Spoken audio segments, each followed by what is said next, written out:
দুই সইয়ের গানে গানে লাইভে ডাক পড়লো আর দুই প্লাস সই থেকে। আমাদের এই দলের নাম।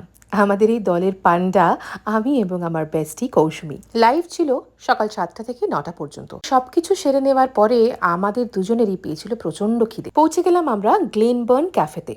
অনেকক্ষণ ধরে মেনু কার্ড ঘাঁটাঘাঁটির পরে অর্ডার করেছিলাম এই দুটো খাবার। একটা ছিল টোস্ট আর একটা ছিল বার্গার। ইন্টেরিয়ারটা ভীষণ সুন্দর, একেবারে ইউরোপিয়ান স্টাইলে। আমাদের দুই সইয়ের এটা ছিল প্রথম নিবেদন কোনো চ্যানেলে, সেজন্য সেই সাকসেসটা আমরা এইভাবেই ব্রেকফাস্টের মাধ্যমেই সারলাম। এই দিনটা আমাদের দুজনের কাছেই একটা উল্লেখযোগ্য দিন। আর সব থেকে ভালো লাগছিল কি জানেন, যখন টেলিভিশনের পর্দায় আমাদের দেখে মানুষরা ফোন করে করে আমাদের কনগ্রাচুলেট করছিল এটার জন্য যে আমাদের দুই বান্ধবীর মধ্যে এরকম বন্ডিং। টাচউড, আমাদের বন্ধুত্ব প্রায় 4 বছর হতে চলল, কিন্তু এখনো আমরা দুজনেই প্রচন্ড রকমের স্ট্রংলি বন্ডেড। নানান রকম ঝড়ঝাপটা যে আমাদের মধ্যে দিয়ে যায়নি তা নয়, কিন্তু সবটা সামলে আমরা স্টিল একে অপরের হাতটা ধরে রেখেছি।